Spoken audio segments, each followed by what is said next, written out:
ইসরায়েলকে শক্ত আঘাত না করতে ইরানকে অনুরোধ করেছিল পশ্চিমারা, দাবি আব্দুল্লাহিয়ানের। ব্রিটিশ অস্ত্রে আঘাত হলে যুক্তরাজ্যের বিরুদ্ধে পাল্টা হামলা চালানোর হুঁশিয়ারি রাশিয়ার।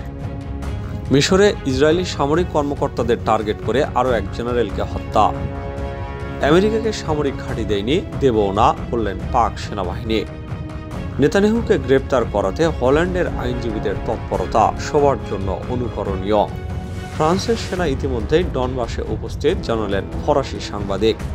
সবশেষে জানবেন ফিলিস্তিনিপন্থী পোস্টে লাইক দেওয়ায় চাকরিচ্যুত ভারতীয় শিক্ষিকা।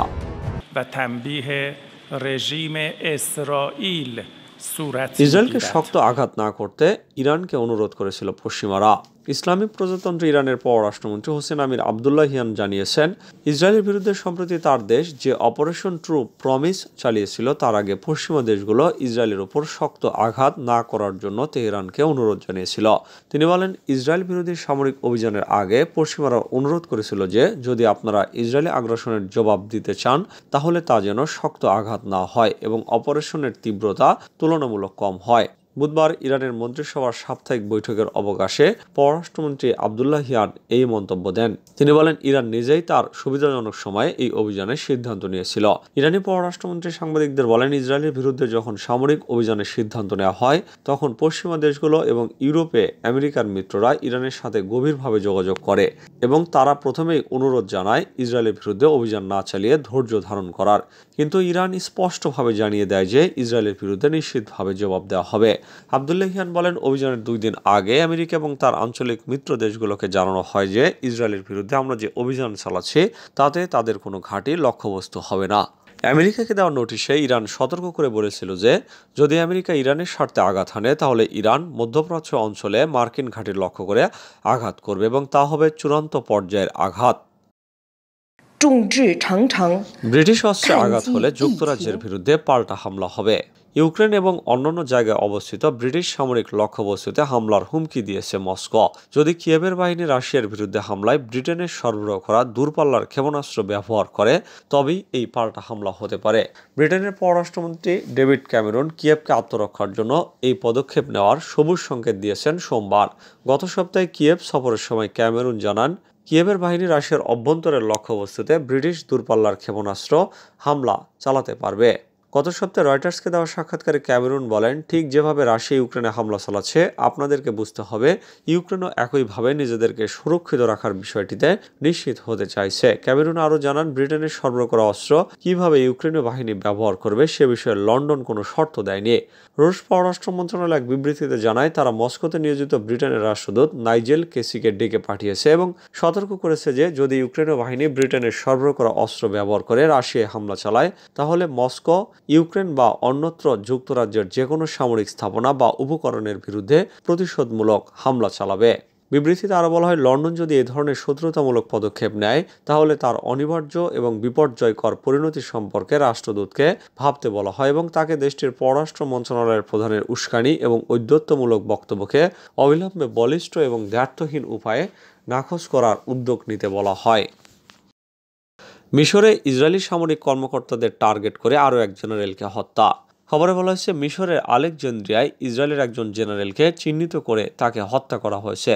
কোনো কোনো সূত্র জানিয়েছে, আলেকজান্দ্রিয়া শহরের একজন মিশরীয় তরুণ ইসরায়েলের ওই জেনারেলকে টার্গেট করেছিল, যে কিনা একজন ব্যবসায়ী হিসেবে কাজ করছিল।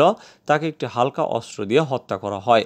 ইসরায়েলি টিভি চ্যানেল 12 মিশরের আলেকজান্দ্রিয়া শহরে একজন ইসরায়েলি ব্যবসায়ী নিহত হওয়ার খবর দিয়েছে। হিব্রু ভাষার কান চ্যানেলও খবর দিয়েছে যে ইসরায়েলের পররাষ্ট্র মন্ত্রণালয় ওই ইসরায়েলি ব্যক্তিকে হত্যার ঘটনা তদন্ত করবে। আল-আকসা তুফান অভিযান এবং এরপর গাজা ইসরায়েলি সেনাদের আক্রমণের পর থেকে ইসরায়েলের সামরিক বিষয়ের সাথে জড়িত কিছু ব্যক্তিত্বকে চিহ্নিত করা হয়েছে এবং মিশরের জনপ্রিয় একটি গোষ্ঠী তাদেরকে টার্গেটে রেখে সুযোগ মতো হামলা চালাচ্ছে। এর মধ্যে কয়েকজনকে তারা হত্যা করতে সক্ষম হয়েছে। আমেরিকাকে সামরিক ঘাঁটি দেয়নি, দেবও না। পাকিস্তানের সেনাবাহিনী মুখপাত্র মেজর জেনারেল মোহাম্মদ শারিফ চৌধুরী বলেছেন, যুক্তরাষ্ট্রকে কোনো সামরিক ঘাঁটি দেওয়া হয়নি, ভবিষ্যতেও দেওয়া হবে না। রাওয়ালপিন্ডিতে এক সংবাদ সম্মেলনে তিনি এই কথা বলেন। এই সেনা মুখপাত্র আরও বলেন, পাকিস্তানের 2টি সামরিক ঘাঁটি আমেরিকাকে দেওয়া হয়েছে বলে যে খবর বেরিয়েছে তা পুরোপুরি ভিত্তিহীন। পাকিস্তান কাউকে কোনো ঘাঁটি দেবে না। পাকিস্তানের বেলুচিস্তানের দক্ষিণ পশ্চিমের একটি এবং খাইবার পাখতুনখোয়ার উত্তর পশ্চিমের একটি সামরিক ঘাঁটি আমেরিকাকে দেওয়া হয়েছে বলে সম্প্রতি খবর বেরিয়েছে। এই সংক্রান্ত প্রশ্নের জবাবে চৌধুরী বলেন, এটা অপপ্রচার ছাড়া আর কিছুই না। নেতানিয়াহুকে গ্রেপ্তার করাতে হল্যান্ডের আইনজীবীদের তৎপরতা সবার জন্য অনুকরণীয়। বেনিয়ামিন নেতানিয়াহু সহ ইসরায়েলি নেতাদের গ্রেপ্তারের দাবি জানিয়ে হেগের আন্তর্জাতিক অপরাধ আদালতে আবেদনপত্র জমা দিয়েছেন হল্যান্ডের একদল আইনজীবী। 1998 সালে পাশ হওয়া রোম স্ট্যাচু বা রোম সংবিধির ভিত্তিতে গণহত্যা, মানবতার বিরুদ্ধে অপরাধ, যুদ্ধ অপরাধ এবং আগ্রাসনের বিচারের জন্য আন্তর্জাতিক অপরাধ আদালত প্রতিষ্ঠিত হয়েছে। ইসরায়েল এবং মার্কিন যুক্তরাষ্ট্র যদিও এই আন্তর্জাতিক আদালতের অংশীদার নয়। এর আগে দক্ষিণ আফ্রিকার অভিযোগের ভিত্তিতে আন্তর্জাতিক বিচার আদালত বা আইসিজে দখলদারদের বিরুদ্ধে একটি আদেশ জারি করেছে। তাতে গণহত্যা ঠেকানোর ব্যবস্থা নিতে ইসরায়েলকে নির্দেশ দেওয়া হয়েছে এবং আদালতের আদেশের পর কী ব্যবস্থা নেওয়া হলো তা আইসিজে জানাতে বলা হয়েছে। কিন্তু দখলদার এই আদেশকে গুরুত্ব দিচ্ছে না, বরং নেতানিয়াহুর নির্দেশে তার বাহিনী গণহত্যা অব্যাহত রেখেছে। বর্তমানে রাফাতে নতুন করে গণহত্যা চালাচ্ছে বর্বর সেনারা। কয়েকদিন আগেও বিভিন্ন গণমাধ্যমের খবর এসেছে নেতানিয়াহু এবং তার সহযোগীদের বিরুদ্ধে শীঘ্রই গ্রেপ্তারি পরোয়ানা জারি হতে পারে। এ কারণে গ্রেপ্তারি পরোয়ানা জারির আশঙ্কায় উদ্বেগে রয়েছে নেতানিয়াহু এবং তার সাঙ্গপাঙ্গরা। তারা আন্তর্জাতিক আদালতের গ্রেপ্তারি পরোয়ানা জারির সম্ভাবনা আঁচ করতে পেরে তা ঠেকাতে মরিয়া হয়ে উঠেছে। মার্কিন প্রেসিডেন্ট জো বাইডেনের প্রশাসনকে কাজে লাগিয়ে এই প্রক্রিয়া ঠেকিয়ে দেওয়ার চেষ্টা চলছে। হিব্রু ভাষার বিভিন্ন গণমাধ্যমও স্বীকার করেছে হেগের আন্তর্জাতিক অপরাধ আদালতের পক্ষ থেকে গ্রেপ্তারি পরোয়ানা জারির সম্ভাবনার খবরে ইসরায়েলি প্রধানমন্ত্রী বেনিয়ামিন নেতানিয়াহু উদ্বিগ্ন হয়ে পড়েছে। 18 মাস পর ভারতে রাষ্ট্রদূত পাঠাচ্ছে চীন। গত 18 মাস ধরে দিল্লিতে কোনো রাষ্ট্রদূত ছিল না চীনের। অবশেষে ভারতের লোকসভা নির্বাচনের মধ্যেই চীনা রাষ্ট্রদূতের নাম ঘোষণা করেছে বেইজিং। শি ফেইহং নামে একজন কূটনীতিককে দিল্লিতে রাষ্ট্রদূত হিসেবে পাঠাচ্ছে চীন। শীঘ্রই তিনি দিল্লিতে এসে নিজের দায়িত্ব বুঝে নেবেন বলে জানা গেছে। ভারতীয় গণমাধ্যম হিন্দুস্তান টাইমস এক প্রতিবেদনে এই তথ্য দিয়েছে। প্রতিবেদনে বলা হয়েছে, শি ফেইহং নামক কূটনীতিককে দিল্লিতে রাষ্ট্রদূত হিসেবে পাঠাচ্ছে বেইজিং। এর আগে তিনি আফগানিস্তানে চীনা রাষ্ট্রদূত হিসেবে দায়িত্ব সামলিয়েছেন।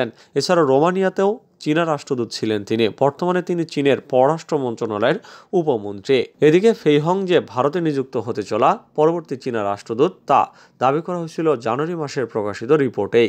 তবে রাষ্ট্রদূত নিয়োগের আনুষ্ঠানিকতা এবং যাবতীয় নিয়মকানুন ঝুলেছিল বেশ কয়েক মাস।